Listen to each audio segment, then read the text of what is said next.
What is up guys, my name is Chase, and this is The Legend of Zelda Skyward Sword HD. During Nintendo's big February 2021 Direct, they revealed Skyward Sword HD, a new port of the Wii game released 10 hecking years ago. It was now in HD and supported button controls. And that was pretty much all we knew about Skyward Sword HD. Personally, my main takeaway was the slick new Joy-Con, which of course, I had to sell a kidney for. Hot off the heels of Super Mario 3D World plus Bowser's Fury, which in my opinion is Nintendo's best remaster to date, it seemed like Skyward Sword HD was kind of lacking.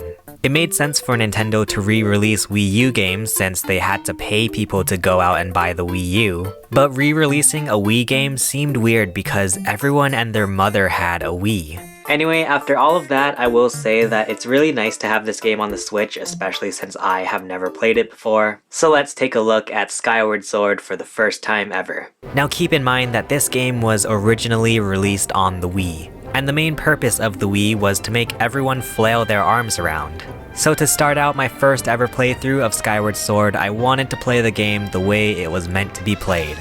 Motion controls. The way it was meant to be played. No, in all seriousness, unfortunately Skyward Sword HD really suffers in its motion controls because of our old friend, the sensor bar. The Wii used a sensor bar to track the IR sensor on the Wii remote, which made motion pretty darn precise when it worked correctly.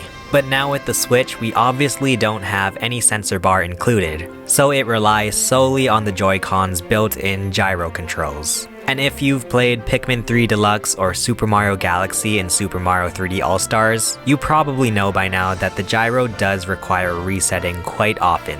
It's the same with Skyward Sword HD, except honestly about 10 times worse. Especially since Skyward Sword was made with the Wii remote in mind, there is so much use of motion controls and the Joy-Con's gyro controls just don't cut it.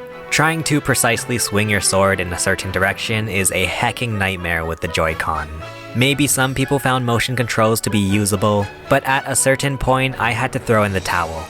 Jeez Louise, I hate motion controls. And once I switched to button controls, I can genuinely say that the whole game changed for me. You use your right analog stick for your sword and the left analog stick for your shield. Granted, button controls don't work perfectly. Like, since you're using the right stick for your sword, it means that you can't use it to control the camera. You have to either use ZL to center the camera to wherever Link is facing, or hold down the L button while using the right stick to manually move the camera around.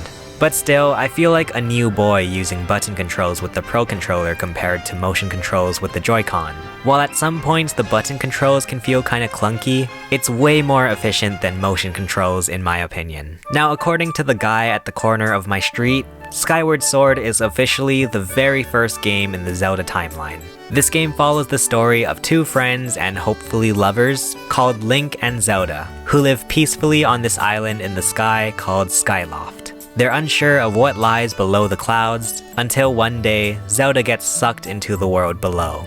So Link goes on an epic quest of exploring this land below the clouds to save the girl we're shrimping for. Along the way, you traverse your way through vast areas, explore dungeons, and fight baddies. And there's this weird guy with a tongue, I don't know, it's really weird. Skyward Sword's gameplay is really interesting. With this game being the Wii's exclusive mainline Zelda game, of course Nintendo had to pack in as much motion gimmicks as possible. And they sure did fill this game up to the brim with motion gimmicks. Skyward Sword's gameplay completely encompasses around motion control. Rather than Link simply swinging his sword around, every little detail in this game feels like a big event because it requires some kind of motion. Like, you want to open this door? Nah, you have to awkwardly twist the controller around. Personally, I don't necessarily hate that. I think especially for the purpose of showing off motion control, it makes sense why the game was designed this way. At the same time, I can understand why so many people despise this game because of it. The fact that everything relies on specific motion controls can make the game feel pretty slow and clunky at times. But with that being said, Skyward Sword makes use of some very interesting gameplay mechanics. This was the first Zelda game that had a stamina meter, which would carry on into Breath of the Wild. I also thought the Lanayru area made very interesting use of time shift. Every time you hit one of these stones, it changes the environment to a different time period. And all the items that you carry in your pouch are really interesting as well. I really liked the Beetle in particular. Controlling this little device that can pick up bombs and yeet them is really fun. There's so much more that I want to touch on with this game, like the flying, the overworld map, and all of the extra collectibles. But overall, I will just say that Skyward Sword feels very unique in its gameplay. There are so many different playstyles that players can go with, whether you want to just rush through the story, or take your time and go to every individual island in the sky. There's quite a lot to do in this game, and in some ways, you can pretty clearly tell how this was a gateway to what would eventually become Breath of the Wild. Skyward Sword HD was the first time I ever played Skyward Sword, and overall, I think it was a pretty enjoyable experience. While it is unfortunate that the Joy-Con don't have that level of precision that the Wii Remote had, the fact that they were able to convert the motion controls to button controls is actually pretty nice. I also like the small quality of life improvements in the HD version, such as being able to skip dialogue.